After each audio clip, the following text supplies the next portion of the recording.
Welcome back everyone to Hector's hard mode. We're going to play the game some more.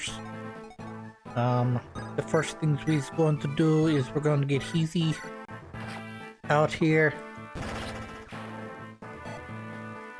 Let him soak up some experience from the Pegasus Knights slash pirates that are on the water. Okay.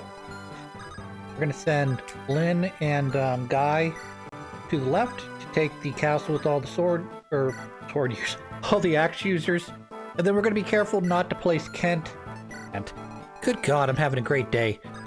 Make sure that we don't place Sane or any of our other units too close to the Cavaliers that are going to be popping out of the top, we'll say top center or top left castle. I'm going to go to retrieve the top right-hand village right here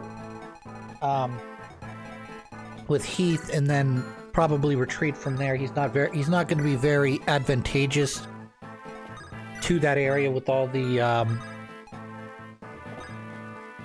what do they call those? Monks. There's a ton of monks that are hanging out up there using light magic.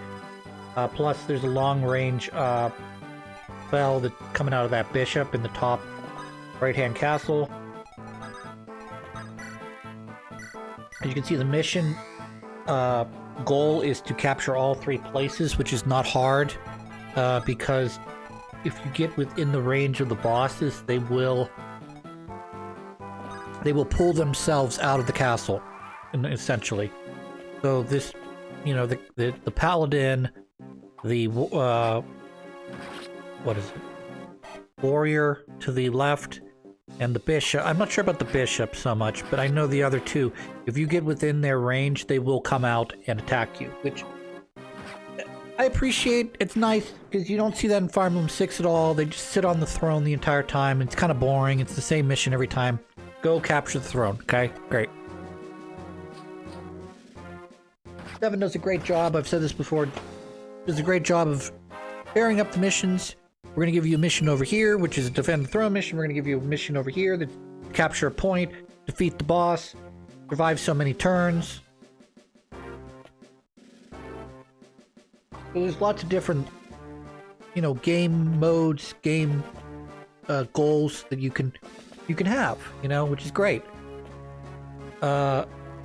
And I kind of appreciate that in this particular level, the guys will come off their spot. Like, I originally thought that Utai, when we landed on the Dread Isle, I thought he was going to move around and sort of come towards us, you know, but he actually sat in his one position, didn't move even when I got in his range. I thought was kind of weird. It doesn't get harder than Hector's hard mode, so you'd think that would be a thing, but it was not. Surprised. But these guys do come off both in, I mean, this level isn't in Elwood's campaign, but they do come off the capture point in both Hector normal, Hector hard, which I appreciate, because if you don't know that, or you're expecting them to stay on the throne, the castle point, if you will, and suddenly, you know, you guys are maybe in a little bit of trouble health-wise, and all of a sudden the boss comes off the checkpoint and knocks you for a loop. I mean, yeah, you can only do that once. Obviously, it's the whole mimic argument again. You know, as soon as you run into the first mimic, you're checking every chest after that to make sure that they don't come off the thing. You know, that they don't. There's not, the rest of them aren't mimics. But in the same regard, you know, I think this is probably one of few, if only times they come off the capture point. Now, if we get later in the game and we get into like a situation where they're telling us to defeat a boss, like there's going to be a split coming up here, sort of like the Lloyd-Linus split, where we're either going to run into an assassin or we're going to run into a bishop. And the point of that mission, I believe, if I'm not mistaken, is just to defeat that enemy. Though it may be, I may be mistaking that, and maybe you have to wipe everyone out. You know, wipe out all the enemies. mission. Either way, yeah, we're gonna make use of that to our best, I guess. Lynn, we're gonna push you up forward. We want you to eat as much experience as possible. I know you're not leveled up yet, and in the next level or the level after, we're gonna start getting the ability to level up the 2 lower lords, Ellawood and Lynn. Ellawood's going first. I'm sorry, I like Ellawood. I can bench Lynn. I don't really particularly care for her one way or the other, but I want to get Ellawood moving on his level ups. So yeah, I'm going to prioritize him. And then obviously Hector levels up much later, so we'll prioritize him even later than that.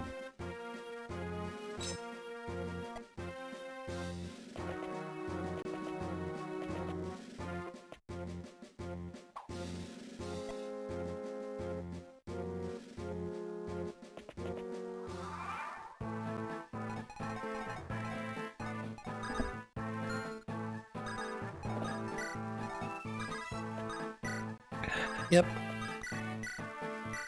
We're bringing Marcus along this not very great route for horse units. Because I kind of want him there as backup in case I need to rescue a guy or pull them away from the front line for some reason. This is ideal here. We're putting both these guys in forests. There's a likelihood that they're not going to be able to get into the forest to the north of Guy. And certainly there's nothing around Lynn that should not be, it shouldn't be a plains, in other words, what I'm trying to say. We gotta be careful here. We don't want to put ourselves too close because this guy right here has got a spear, which is a very dangerous throw weapon. So what we're gonna do, we're gonna put Sane right here. And we're gonna put Oswin on the other spot. I want, obviously, Sane to have a little bit more defense bonus from the woods, because he has obviously lower defense than a general does. That's kind of like a duh. That's the plan. And then, as I'm capable of doing so, I'm going to move up these other guys. I'm trying to keep Keith, and eventually when Farina comes in, away from these guys. I want them to use up their 5 shots or so, trying to put people in range of them, particularly the general, in the hopes that the general will eat up all of that and not really have to worry about too much more. So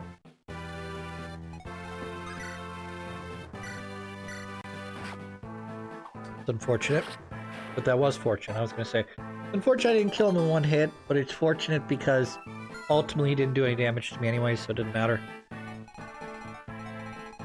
What else? Yeah, all these pirates are going to be eaten up by the 2 sword users. We'll let the Cavaliers break on the wall that is our paladin/general. And we're just literally going to clean out we're going to clean the clock here of just enemies. They're going to throw themselves at us. As best they can, anyways.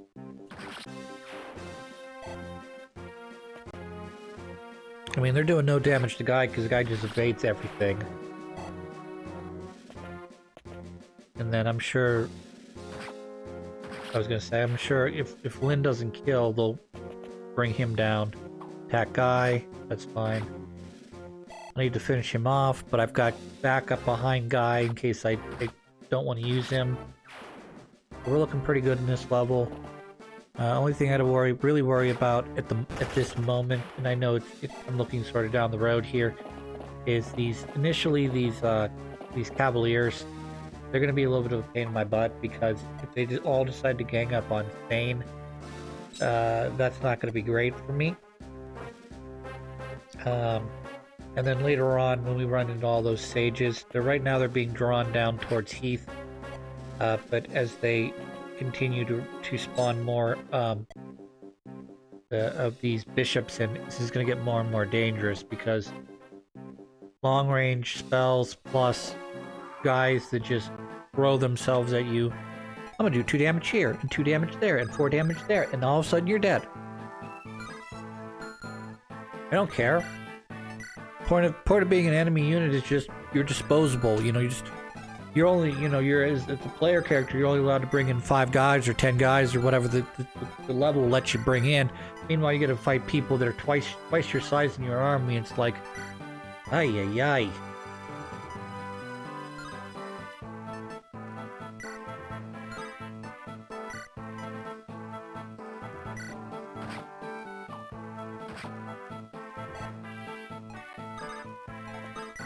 Yep, that's what I wanted.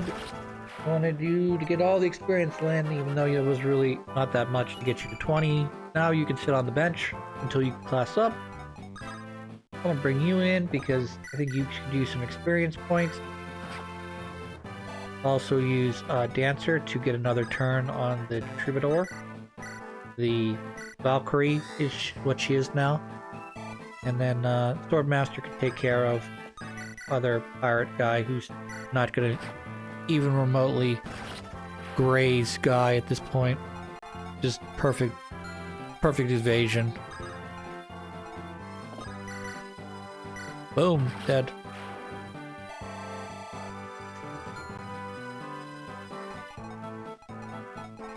So I gotta get Keith in here to capture the village, and then I gotta pull him away because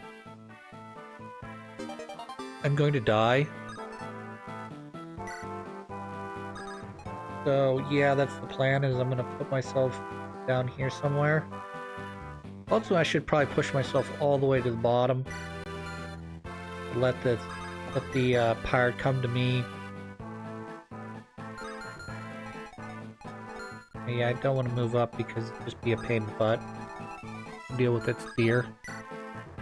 So we're going to continue to equip the lance because that is the most advantageous thing I can do right now, even though, yes, that is a pirate and neither one of these guys is going to be all that great unless they switch over to axe. Blunk, blunk, dead. Blunk, blunk, dead. Trying to keep the sages. Trying to keep my sage out of there. I don't want the trebuchets to kind of just gang up and kill him. At the same time as they use up all their ammunition, I will move. I mean, I'm going to move him up in the forest, so hopefully he'll be safe, but if need be, I can retreat and heal. And then eventually these guys are going to need a heal, either from Priscilla, you know, with the long-range staff, or I will have to use my sage to finish them off. But this is going to rely pretty heavily on how strong are the characters that are in front of me, the Cavaliers particularly, and how well do I evade, and how much damage can I do. If I don't double, there's a good chance they'll just all sort of pile up around me, and that's fine. But if I start doubling, which is very likely, then I'm going to have to fight 5 or 6 Cavaliers back to back. It won't be great.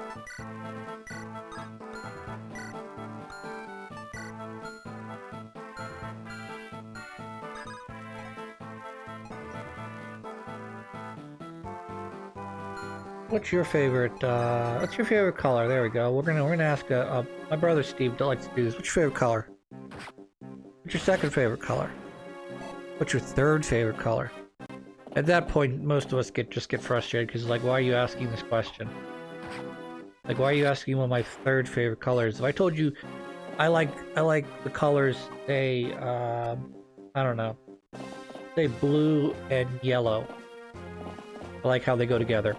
I don't actually really care for yellow, to be honest. I do like blue, a good color. Some of the shades of blue that start getting into the red, like a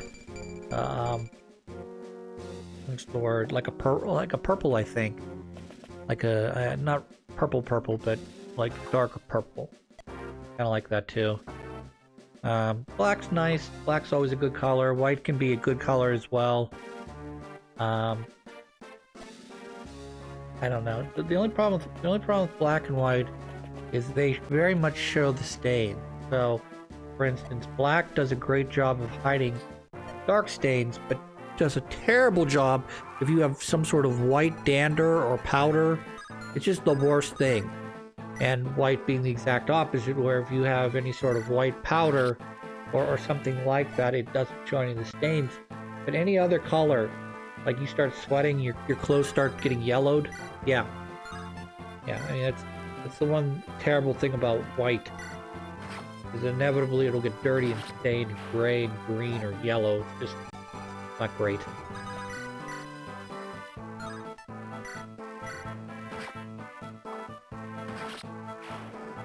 So I have basically decided, at least in this run, because it is as difficult as it is already, I'm just going to focus on primary weapons.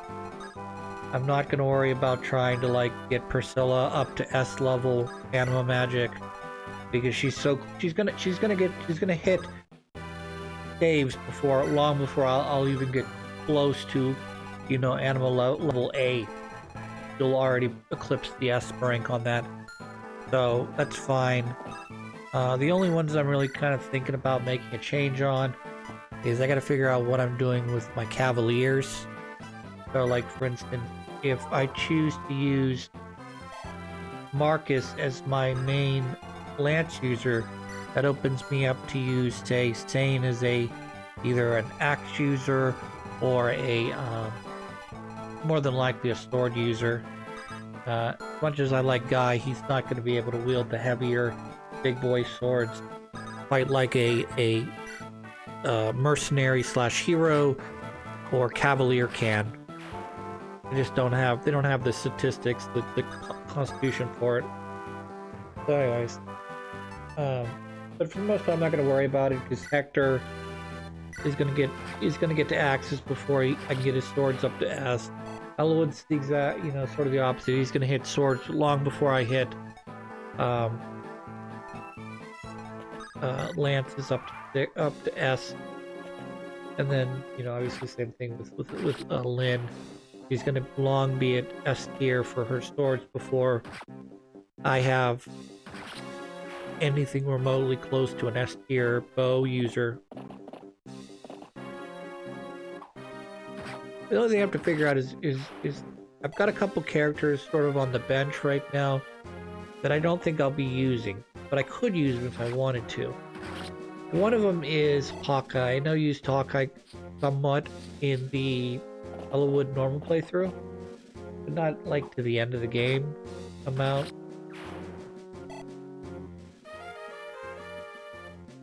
On the opposite side of that,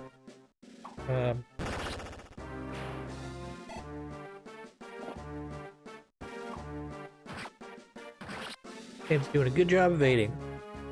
Only like 15 more guys to evade.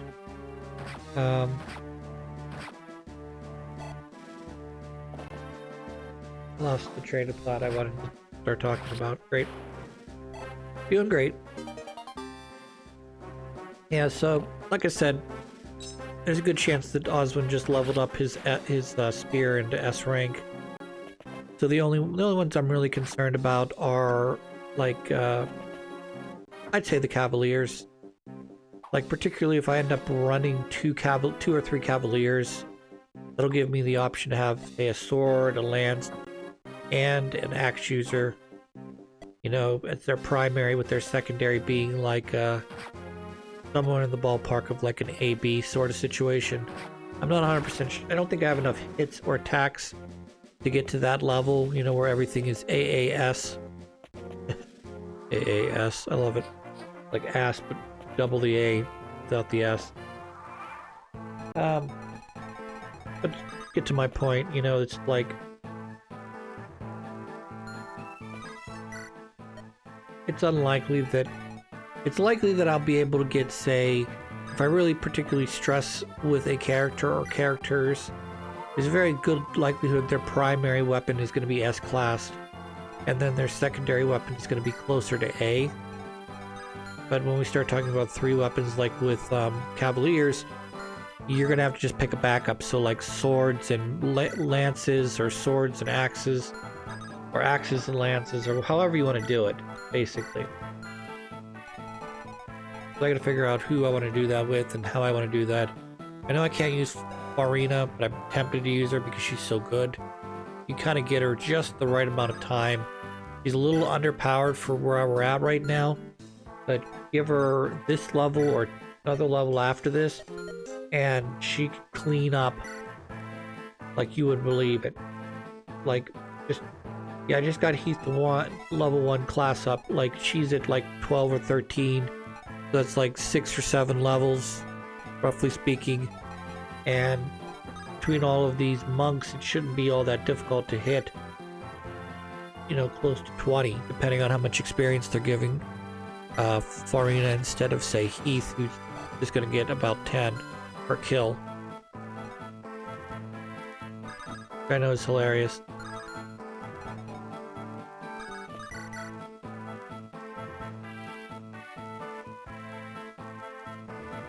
I'm trying to figure out what to do here. Moving you does give me further access.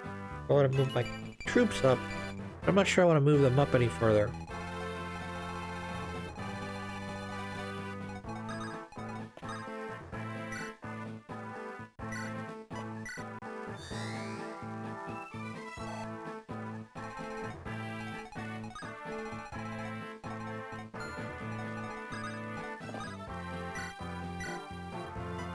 Not ideal, I know.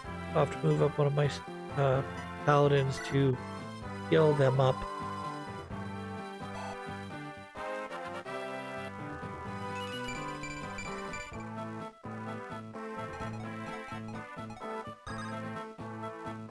Almost there, honey.